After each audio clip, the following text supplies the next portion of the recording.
बिस्मिल्लाहिर्रहमानिर्रहीम। कैसे हैं भाई आप लोग? रटना नहीं है, समझना है। Sindh text book board first year chemistry chapter number 5 states of matter liquid का पार्ट 23 और होपफुली लास्ट पार्ट करने जा रहे हैं इस चैप्टर का। पिछले पार्ट में हमने एमसीक्यूज़ कर लिए थे और अब शॉर्ट क्वेश्चंस और डिस्क्रिप्टिव क्वेश्चंस जो हैं वो देखेंगे। कॉपी पेंसिल ले लीजिए, लेक्चर को नोट करना है और मुस्कुराते रहना है। चलें भाई, पिछली वीडियोज़ अगर नहीं देखी हैं तो नए आने वाले बच्चों के लिए है ये बात, तो वो लिंक्स जो हैं डिस्क्रिप्शन में दिए हुए हैं, वहाँ से आपको पिछली वीडियोस इसी चैप्टर की वो मिल जाएंगी। इस बुक के पिछले चैप्टर्स की वीडियोस चाहिए तो आप पेज पे चले जाइए, पेज यहीं पर है, ये जो आपको स्क्रीन नज़र आ रही है इसके नीचे लोगो बना हुआ है, रटना नहीं समझना है, उस पर आप क्लिक करें तो पेज खुल जाएगा। वहाँ पर प्ले लिस्ट का ऑप्शन होगा, प्ले लिस्ट, उस पर क्लिक करें आप तो प्ले लिस्ट आ जाएंगी बहुत सारी। वहाँ पर 11th केमिस्ट्री की प्ले लिस्ट मौजूद है, उसके अंदर सारी वीडियोस जो हैं इसी 11th केमिस्ट्री न्यू बुक की मौजूद हैं। अब तो न्यू खैर ये नहीं रही, 2 साल हो गए इसको भी आए हुए। हाँ, 2-3 वीडियो पुरानी भी उसके अंदर हैं जो ज़रूरी मैंने समझी थी, वो उस प्ले लिस्ट में डाल दी। इसके अलावा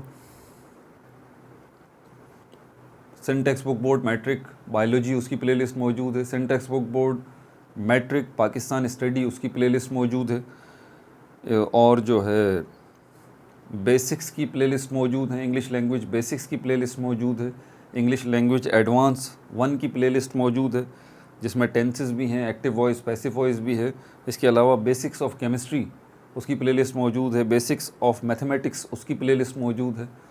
ओल्ड जो बुक्स हैं 9 मैट्रिक की केमिस्ट्री, फिज़िक्स और मैथमेटिक्स की, उनकी भी प्लेलिस्ट मौजूद हैं। आगे मैंने लिखा हुआ है chemistry old, mathematics old book और फिज़िक्स जो है ओल्ड बुक की वीडियोस जो हैं वो मेरी बनाई हुई रखी हैं, वो देखना चाहते हैं तो वो देख लें। To the point, pin point concept चाहिए किसी भी टॉपिक को लेके, जिसमें आपको ये पता लगे कि ये क्या है, व्हाट इज़ दिस। तो ये व्हाट सीरीज़ पूरी की पूरी मैंने बनाई है, 1 मिनट की वीडियोस हैं उसमें, तो वो देख सकते हैं आप। शॉर्ट्स के नाम से प्लेलिस्ट मौजूद है, उस पर क्लिक करें तो सारे शॉर्ट्स आपके सामने आ जाएंगे। ये 1-1 मिनट के हैं। एटम क्या है, मॉलिक्यूल क्या है, आयन क्या है, एवोगैड्रस नंबर क्या है, पार्टिकल क्या है, क्या के सारे जवाब आपको उसमें मिल जाएंगे। अब चलते हैं यहाँ पर स्टेट्स ऑफ मैटर, ये पेज नंबर 119 पे जो MCQs हैं वो पिछले पार्ट में हम कवर कर चुके हैं। अब आ जाइए पेज नंबर 120 के ऊपर। इसमें मैं आपको पहले ही बता दूं कि मेजॉरिटी क्वेश्चंस जो हैं वो थ्योरेटिकल हैं और वो सब आप कवर कर सकते हैं मेरी वीडियोस को देख के। For example short question number 1 है, explain the following terms in terms of kinetic molecular interpretation of liquids.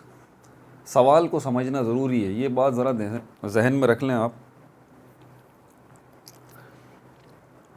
अगर आप इस बात पर यकीन रखते हैं, यानी कि आपको लगता है कि मैं आपको आपका नुकसान नहीं कर रहा और मैं आपको जो है वो अभी तक आपका मैंने कोई नुकसान नहीं किया बल्कि मैंने आपको कोई फ़ायदा ही दिया होगा, वो अच्छी बात ही बताई होगी, एक ऐसी चीज़ जिससे आपका नुकसान ना हो बल्कि आपका फ़ायदा ही हो, तो ये बात भी इसीलिए बता रहा हूँ कि इसको सुन लीजिए और मोटिवेट हो जाइए कि सवाल जो है उसको आप बहुत ज़्यादा अहमियत दिया करें। ये अपनी हैबिट बना लें आप, इस बात पर मेरी यकीन रखें कि सवाल आपको मिले उसको पढ़ें, उसको समझें, उसमें क्या बात आपसे पूछी गई है इसको जहन नशीन करें। तो मैं सवाल का मतलब आपको बताऊंगा, क्योंकि हमें सवाल केमिस्ट्री में ख़ास तौर पे या फिज़िक्स में, मैथमेटिक्स में हमें सवाल ही समझ में नहीं आता कि वो हमसे पूछ क्या रहा है। हम अपने अंदाज़े लगाते रहते हैं, ज़्यादातर बच्चे अपने अंदाज़े लगाते हैं कि हमारा आइडिया है कि इसमें ये पूछा गया है। नहीं भाई, आप अपने आइडिया साइड में रख दें, ठीक है। वर्ड टू वर्ड आपको तर्जुमा करना आना चाहिए कि भाई इस सवाल का मतलब क्या है। जैसे क्वेश्चन नंबर 1 में वो कह रहा है एक्सप्लेन, वो आपसे डिफ़ाइन नहीं कह रहा, उसने डेफिनेशन नहीं मांगी है आपसे, 4 वर्ड की डेफिनेशन नहीं मांगी, उसने एक्सप्लेन का वर्ड बोला है। शॉर्ट क्वेश्चन आंसर के अंदर एक्सप्लेन का वर्ड आ गया तो आपको एक्सप्लेन करना है, लेकिन इतना ज़्यादा एक्सप्लेन नहीं करना। ये बात जहन में रहे कि ये शॉर्ट क्वेश्चन आंसर्स हैं, शॉर्ट क्वेश्चन नहीं हैं। तो वो कह रहा है एक्सप्लेन कीजिए, एक्सप्लेन द फॉलोइंग, यानी कि थोड़ा तफसील से बताइए। In terms of kinetic molecular interpretation, kinetic molecular theory point of view से जो लिक्विड्स की काइनेटिक मॉलिक्यूलर थ्योरी है, काइनेटिक मॉलिक्यूलर थ्योरी जो है वो लिक्विड्स की भी है, सॉलिड्स की भी है, गैसेस की भी है। समझ में आ रही है बात आपको? तो लिक्विड्स की भी काइनेटिक मॉलिक्यूलर थ्योरी जो है वो मौजूद है। तो हम लिक्विड्स को डिस्कस किया है हमने इस चैप्टर के अंदर, तो लिक्विड्स पॉइंट ऑफ व्यू से ही काइनेटिक मॉलिक्यूलर थ्योरी जो लिक्विड्स की है उसको जहन में रखते हुए आप एक्सप्लेन कीजिए मंदरजा झेल चीज़ें। पहले उसने बोला डिफ्यूजन को ज़रा एक्सप्लेन कर दें, उसके बाद फिर कंप्रेशन को एक्सप्लेन कर दें, फिर एक्सपेंशन को एक्सप्लेन कर दें, और डी में मॉलिक्यूलर मोशन को एक्सप्लेन कर दें। इन 4 चीज़ों को आप जो है वो एक्सप्लेन कर दीजिए। लेकिन एक बात का आपने ध्यान रखना है कि आपकी एक्सप्लेनेशन जो है वो बेस करनी चाहिए किस चीज़ के ऊपर?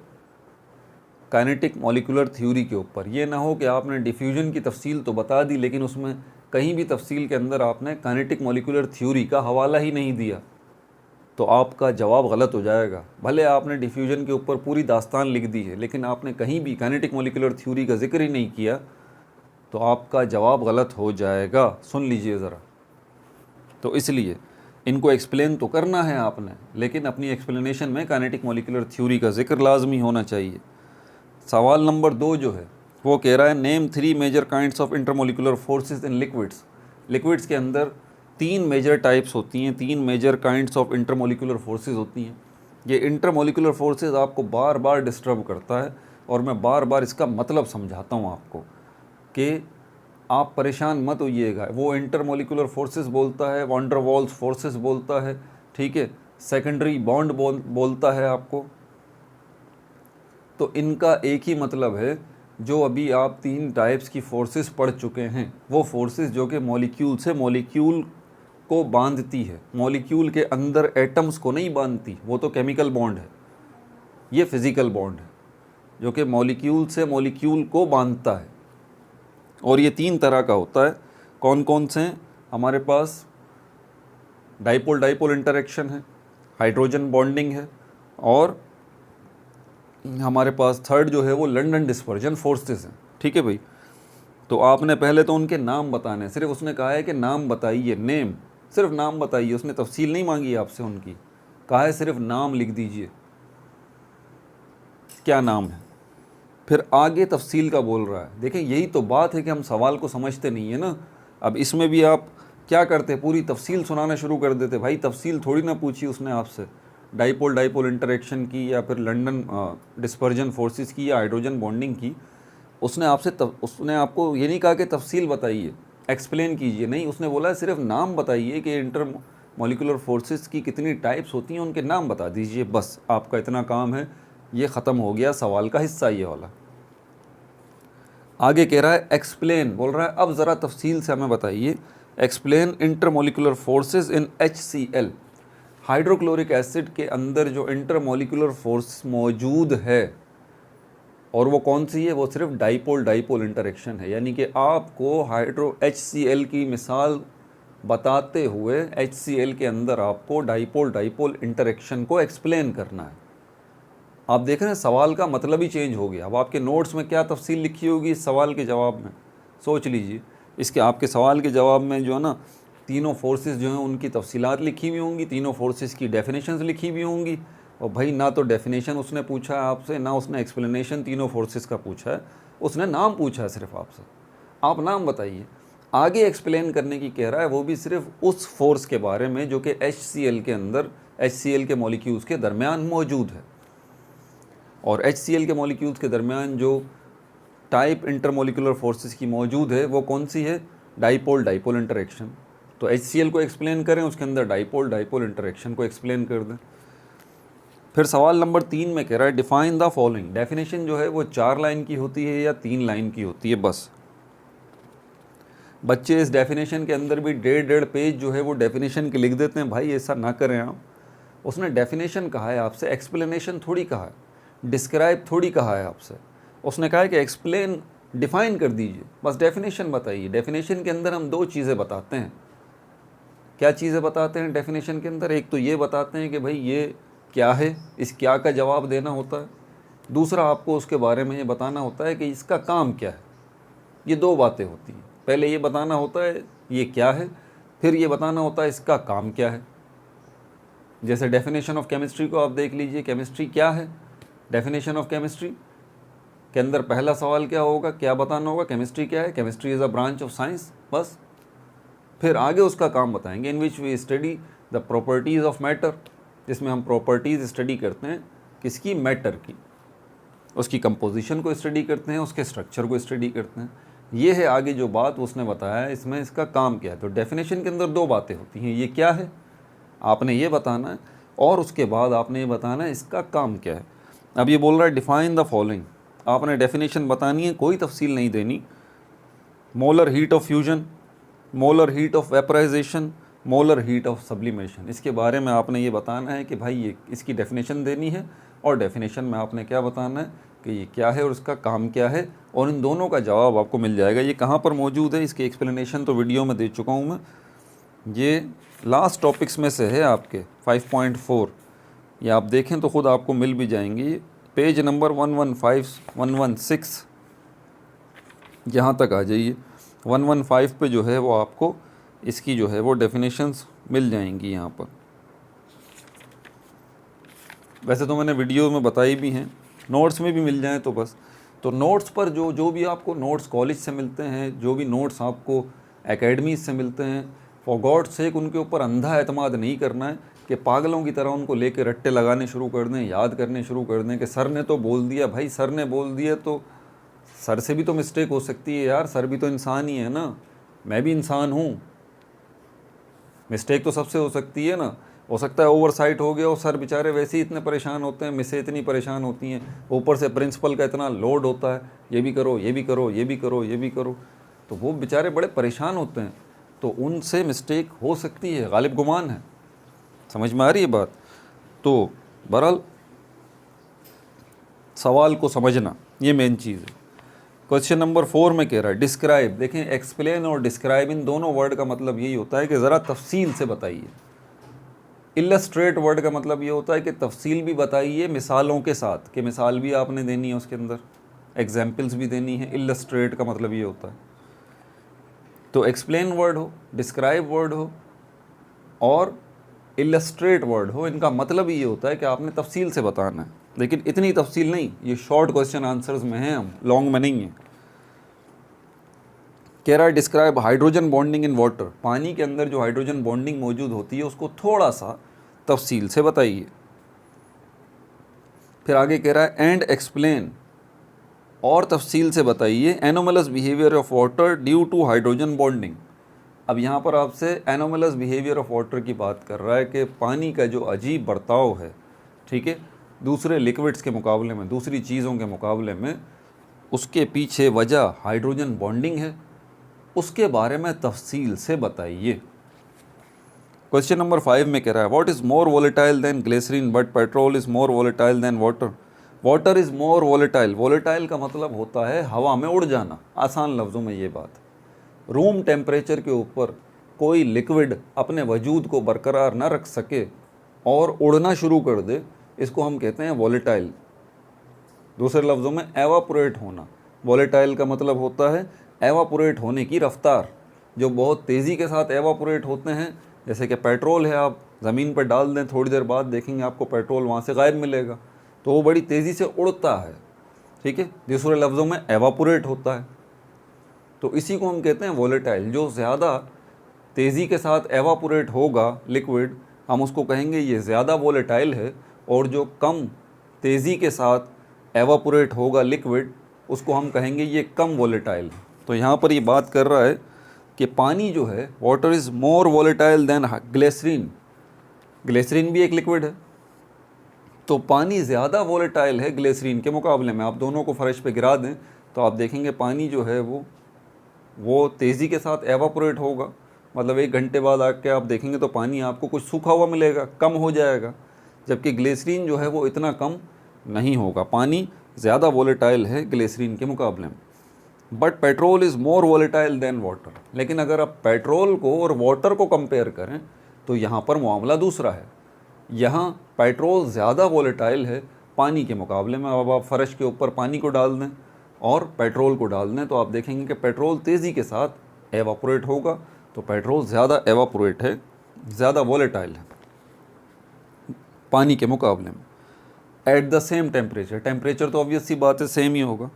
Explain in term of intermolecular forces, ये जो वजूहात हैं जिसमें आपको ग्लिसरीन और वाटर का कंपैरिजन बताया गया है और वाटर और पेट्रोल का कंपैरिजन बताया गया है, आपने इसको एक्सप्लेन करना है किस चीज़ को बेस बना के, इंटरमोलिकुलर फोर्स को बेस बना के, क्योंकि इसके पीछे वजह जो है वो इंटरमोलिकुलर फोर्सेस ही हैं जो कि मॉलिक्यूल्स के दरमियान मौजूद होती हैं। वाटर के मॉलिक्यूल्स के दरमियान जो फोर्सेस मौजूद हैं, जो ग्लिसरीन के मॉलिक्यूल्स के दरमियान फोर्सेस मौजूद हैं, और जो पेट्रोल के मॉलिक्यूल्स के दरमियान फोर्सेस मौजूद हैं, ये वजूहात हैं। अब जो है क्वेश्चन नंबर 6 शुरू हो जाता है। मैं निशान भी लगवा दूंगा जिसमें साइंटिफिक रीजंस हैं। मुझे अंदाज़ा है कि आप में से कुछ को इस क्वेश्चन नंबर 6 का ही इंतज़ार होगा कि सर जल्दी से ये शुरू में जो आपने इतनी तकरीर की है इसको छोड़ के यहाँ पर आ जाते डायरेक्ट, तो हमारा वक्त बच जाता। भाई ये समझदारों के लिए है, ठीक है। जो समझदार थे उन्होंने तो समझ लिया कि नहीं, जो पहले बातें बताई हैं सर ने इतनी देर, वो तकरीर नहीं थी, वाकई काम की चीज़ थी। और जो ज़्यादा समझदार होंगे वो बोलेंगे यार सर ने वक्त बर्बाद कर दिया, डायरेक्ट क्वेश्चन नंबर 6 पे आ जाते। बहरहाल चलते हैं। साइंटिफिक रीज़न्स या गिव रीज़न्स का एक ही मतलब है, आपको वजह बतानी है, वजह बतानी है फॉर द फॉलोइंग। अब यहाँ पर क्वेश्चन नंबर 6 है, question number 6 short question answer में क्वेश्चन नंबर 6 है। इसका पहला क्या बात कर रहा है इसके अंदर, water spilled on floor evaporate faster than the same amount of water in a container. बात तो सही है, अगर पानी जो है वो फर्श पे पड़ा हुआ हो तो ये तेज़ी के साथ जो है वो एवापोरेट होता है, ठीक है। और अगर यही इतना ही पानी जो है वो किसी कंटेनर के अंदर मौजूद हो तो ये इसकी रफ़्तार एवापोरेशन की कम होती है। इसका रीज़न बता दीजिए, इसका साइंटिफिक रीज़न दे दीजिए। ये आपको पेज नंबर 111 पे मिलेगा, निशान लगा लीजिए। और यहाँ पे मैं पिन पॉइंट बता भी दूंगा 2-3 वर्ड के अंदर कि इसकी वजह क्या है, लेकिन आप निशान भी लगा लें तो आपको पता लग जाएगा। इससे ये फ़ायदा होगा कि आपने नोट्स को, ठीक है, जो एकेडमीज़ कोचिंग से या कॉलेज से मिलते हैं, आप टैली कर लेंगे उसके ऊपर। गूंगे बहरे अंधों की तरह ये नहीं करेंगे आप, बेवकूफ़ों की तरह कि जो कुछ मिल गया बस उसको जो है वो लगे पड़े हैं पागलों की तरह जो है वो याद करने में और ये करने में। नहीं भाई, यूज़ योर ब्रेन, अपने ब्रेन का इस्तेमाल करें, अल्लाह ताला ने दिया है आपको, ठीक है। बच्चे नहीं रहे अभी आप। पेज नंबर 111 पे आ जाइए, एवापोरेशन 111 ये आ गया, पेज नंबर 111 यहाँ पर आ जाइए। और पेज नंबर 110 से आप देख सकते हैं एवापोरेशन का टॉपिक यहाँ से चल रहा है, पूरी तफसील इसने बताई है। और पेज नंबर 111 पे आ गया, टॉप पे बिल्कुल टॉप पे आपको जो पैराग्राफ नज़र आ रहा है, क्या लिखा हुआ है, evaporation is an endothermic process. यहाँ से आप निशान लगाना शुरू कर दीजिए। और इस पैराग्राफ का जो एंड हो रहा है, कहाँ एंड हो रहा है, एंड एवापोरेट पे।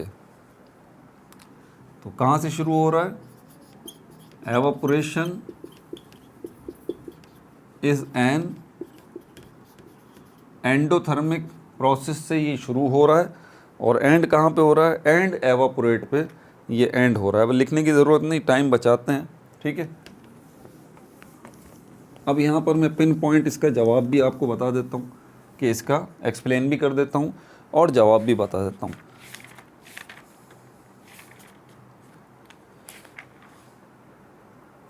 मोर सरफेस एरिया, इसका एक ही वजह है, मोर सरफेस एरिया, मोर सरफेस एरिया, मोर सरफेस एरिया। अब ज़रा दोबारा जवाब सुन लीजिए।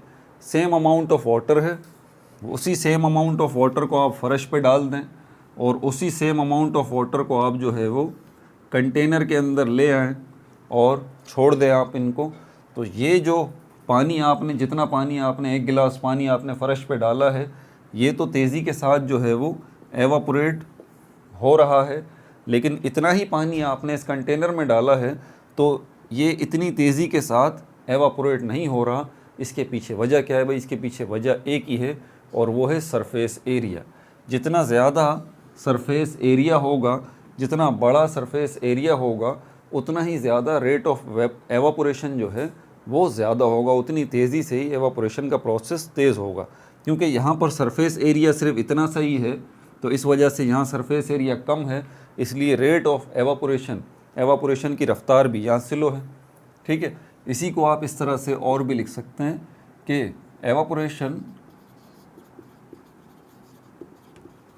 Evaporation is directly proportional to surface area.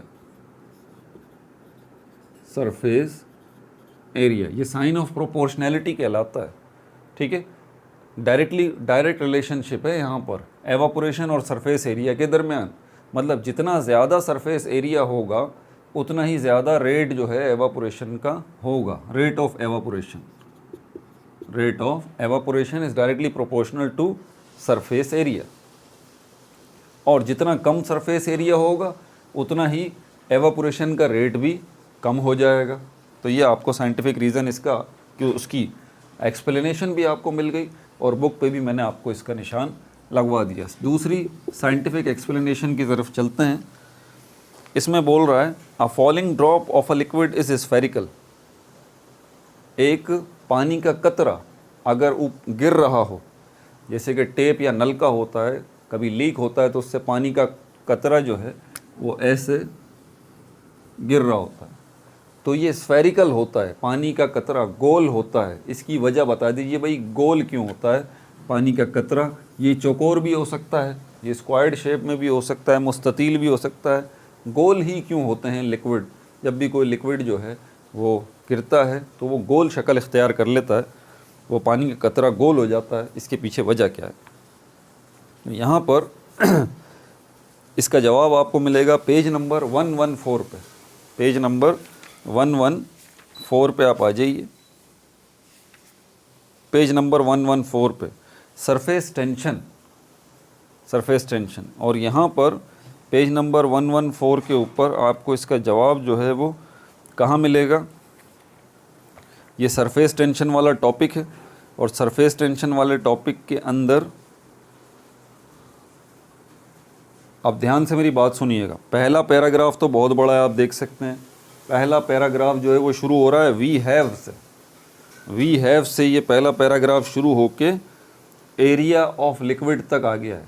पहला पैराग्राफ वी हैव से शुरू होके एरिया ऑफ लिक्विड तक आ गया है। आप इसके बाद वाले पैराग्राफ में आ जाएं, लिक्विड्स टेंड टू मिनिमाइज। यहाँ से लिक्विड टेंड टू मिनिमाइज मिल गया पैराग्राफ, सेकंड पैराग्राफ है लिक्विड टेंड टू मिनिमाइज। और इसके अंदर इस पैराग्राफ में ही आपका जवाब मौजूद है। कौन सा जवाब मौजूद है? फर्स्ट लाइन से आप फोर्थ लाइन में आ जाइए। आगे फर्स्ट लाइन जो लिखी हुई है लिक्विड्स टेंड टू मिनिमाइज, इसके बाद सेकंड लाइन में आइए, थर्ड लाइन में आइए, फोर्थ लाइन में आइए। आपको यहाँ पर लिखा हुआ मिलेगा फोर्थ लाइन के बीच में the reason behind is, the reason behind, यहाँ से शुरू हो रहा है। ठीक है, पेज नंबर 114 पे सरफेस टेंशन जो हेडिंग है इसका सेकंड पैराग्राफ की 1 2 3 4 चौथी लाइन के बीच में लिखा हुआ है द रीज़न बिहाइंड इज़। यहाँ से आप अंडरलाइन करना शुरू कर दें, इसके बाद वाली लाइन को भी अंडरलाइन करें, बाद वाली, और इस पैराग्राफ के बिल्कुल एंड तक अंडरलाइन कर दें। ये सारी एक्सप्लेनेशन जो है ये जवाब है इसका सेकंड वाले का। और एंड कहाँ हो रहा है? इसका एंड हो रहा है फॉर अ गिवन वॉल्यूम। मतलब ये कि द रीज़न बिहाइंड से आप शुरू करके फॉर अ गिवन वॉल्यूम तक आ जाएं, तो यहाँ पर आपको इस बात का जवाब मिल जाएगा कि किसी भी लिक्विड का फॉलिंग ड्रॉप जो होता है, गिरता हुआ कतरा जो होता है, वो गोल क्यों होता है। इसका जवाब यहाँ लिखा हुआ है। अब इसकी एक्सप्लेनेशन मैं भी आपको दे देता हूँ, pin point two the point. इसका जवाब pin point two the point इसका जवाब सरफेस टेंशन। सरफेस टेंशन, इसकी तफसीलात तो खैर पिछली वीडियोस में मैं बता चुका हूँ, सरफेस टेंशन क्या होती है क्या नहीं होती, इसमें तो मैं खैर नहीं बता सकता। तो सरफेस टेंशन जो है वो वजह है जिसकी वजह से पानी का कतरा या कोई भी लिक्विड का कतरा, फॉलिंग ड्रॉप जो है वो गोल होता है। तीसरी scientific explanation, evaporation is a cooling process. Evaporation जो है वो एक कूलिंग प्रोसेस है, मतलब जब भी एवापोरेशन होती है आपको ठंडक का एहसास होता है। इसके पीछे वजह क्या है ये बता दीजिए। तो इसके लिए आप आ जाइए पेज नंबर 111 पे, दोबारा पेज नंबर 111 पे आ जाइए, पेज नंबर 111 पे। और यहाँ पर इस पेज नंबर 111 के टॉप पर जो आपको पैराग्राफ नज़र आ रहा है,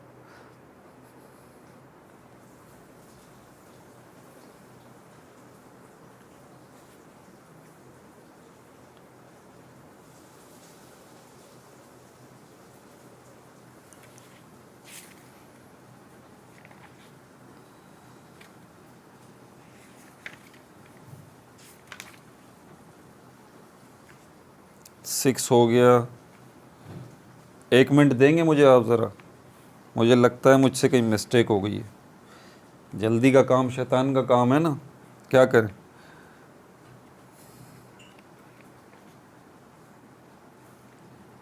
वन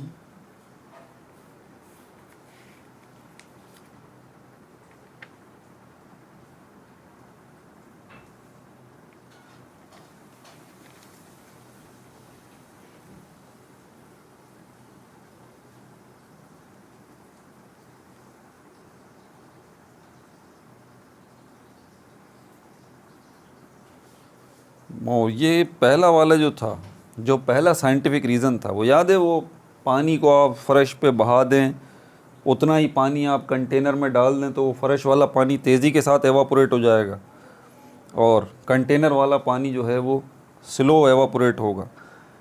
इसका जवाब मैंने आपको बताया था मोर सरफेस एरिया, और मैंने निशान जो लगवाया था पेज नंबर 111 एवापोरेशन वाले पे ही लगाया था।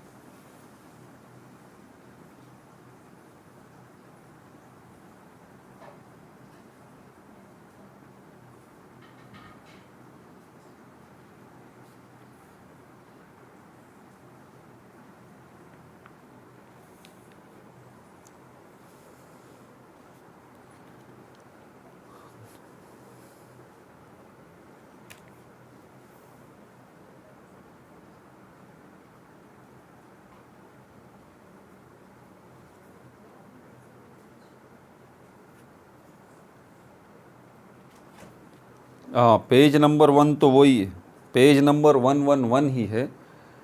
अब ज़रा यहाँ पर आ जाइए, आप पहले करेक्शन कर लें जो मैंने आपको, ये इसका बता रहा हूँ पहले वाले का, ठीक है, इसका बता रहा हूँ मोर सरफेस एरिया। एक्सप्लेनेशन जो मैंने दी वो तो सही है, लेकिन मैं आपको मार्क जो है वो थोड़ा गलत करवा गया। तो आप यहाँ पर आ जाइए, इसी पेज नंबर 111 पे सरफेस एरिया की हेडिंग आपको नज़र आ रही, सरफेस एरिया की हेडिंग, उसकी थर्ड लाइन से, तीसरी लाइन से आप निशान लगाना शुरू करें। तीसरी लाइन के बीच में लिखा हुआ है greater surface area. Greater surface area, यहाँ से निशान लगाएं। निशान लगाते लगाते आप नीचे आएँ और इस पैराग्राफ के एंड में आ जाएं, लिखा हुआ है कंटेनर, यहाँ तक निशान लगा लें। ये पढ़ भी देता हूँ मैं। तो ये पेज नंबर 111, यहाँ पर हेडिंग मौजूद है पहली सरफेस एरिया, उसकी तीसरी लाइन के बीच में लिखा हुआ है greater surface area allows more molecules getting energy from surroundings and escape into air, that is why water spilled on floor evaporates more readily as compared to the same amount of water in container। तो यहाँ तक आप इसको जो है वो निशान लगा लें। याद रहे ये आपके क्वेश्चन नंबर 1 का जवाब है। अब जिन बच्चों ने शुरू में देखी होगी वो तो बेचारे, अभी अगर पता होगा तो फिर तो बुरा भला कह के चले गए होंगे यार सर को तो आता ही कुछ नहीं है भाई, क्या करें अभी, इंसान है, बस यही कह सकते हैं। हमने ही गलती करेंगे तो कौन करेगा। अच्छा, इसी पेज के ऊपर वाले पहले वाले जो पैराग्राफ है, फर्स्ट पैराग्राफ, उस पे जो मैंने आपको निशान लगवाया था कि evaporation is an endothermic process, इसका मैंने बताया था आपको कि ये क्वेश्चन नंबर 1 है, हालांकि ये क्वेश्चन नंबर 3 का जवाब, तीसरी जो साइंटिफिक रीज़न है 3, उसका जवाब यहाँ पर मौजूद है। तीसरी जो अभी उसने बोली है ना, कौन सी, evaporation is a cooling process, इसका जवाब आपको यहाँ मिलेगा पेज नंबर 111, टॉप पेज पे, पेज के टॉप पर जो पहले मैंने निशान लगवाया था क्वेश्चन नंबर 1 के लिए, वो असल में क्वेश्चन नंबर 3 का है। इसमें लिखा हुआ है evaporation is an endothermic process, यहाँ से लेके इसकी इस पैराग्राफ के लास्ट में लिखा हुआ है एंड एवापोरेट, यहाँ तक आप निशान लगा लें तो ये पूरा का पूरा एक पैराग्राफ बन जाता है यहाँ तक। ये आपके तीसरी साइंटिफिक एक्सप्लेनेशन का जवाब यहाँ पर मौजूद है, evaporation is an endothermic process. ठीक है भाई, ये करेक्शन हो गई। अब इसकी तफसील मैं आपको बता दूं ज़रा, evaporation is a cooling process, कि एवापोरेशन जो है वो एक कूलिंग प्रोसेस जो है, निशान तो आपने लगा लिया, इसकी तफसील मैं आपको बता देता हूँ।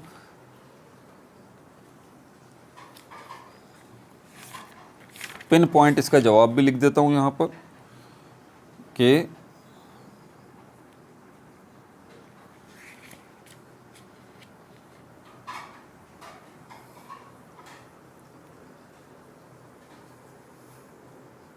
Vapours take away heat, to the point इसका जवाब लिख लीजिए। आपको पता है एवापोरेशन के प्रोसेस में वेपर्स ही जा रहे होते हैं ना, ये यहाँ से जो ये उड़ उड़ के जा रहे हैं, ये क्या है, ये वेपर्स हैं लिक्विड के। अगर लिक्विड वाटर है तो ये वाटर वेपर्स होंगे। तो ये वेपर्स जो ऊपर जा रहे हैं, vapours first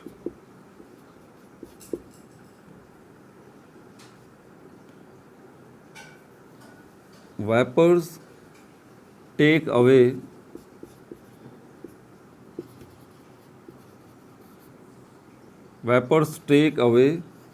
heat and make surrounding cool, make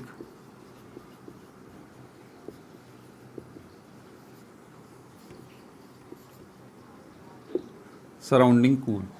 तो ये वेपर्स जो ऊपर जा रहे हैं, ये क्या लेके जा रहे हैं अपने साथ, ये हीट को लेके जा रहे हैं। वेपर तो यहाँ रुकेंगे नहीं ना, वेपर तो ऊपर चले जाएंगे एटमॉस्फेयर में।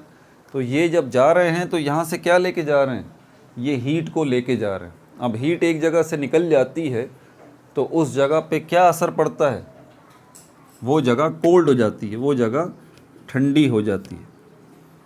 हीट तो चली गई ना यहाँ से, भाई हीट ही थी ना जिसकी वजह से वो गर्मी लग रही थी आपको। हीट जब चली गई तो फिर क्या होगा यहाँ पे। अब इसीलिए जब आप बाथ लेके आते हैं, नहा के आते हैं, तो आपकी बॉडी के ऊपर जो पानी होता है वो क्या होता है, वो एवापोरेट होना शुरू हो जाता है, एवापोरेट होना शुरू हो जाता है।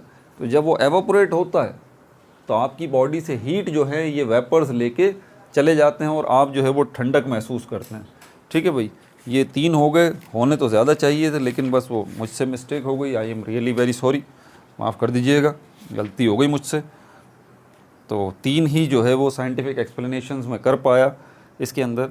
बहरहाल चौथी, पाँचवीं, छठी, सातवीं, आठवीं ये इंशाल्लाह हम जो है इसके पार्ट 2 में डिस्कस करेंगे। ये जो है हमारे पास साइंटिफिक एक्सप्लेनेशंस का पार्ट 1 है, पार्ट 1 रीजंस का साइंटिफिक। ये नेक्स्ट वीडियो जब बनाऊंगा तो फिर ये आसानी हो जाएगी, मुझे फ़ौरन याद आ जाएगा। साइंटिफिक रीजंस का पार्ट 1 ये हो गया, जिसमें 3 हमने डिस्कस कर ली। ठीक है भाई, अपना बहुत ज़्यादा ख्याल रखिएगा।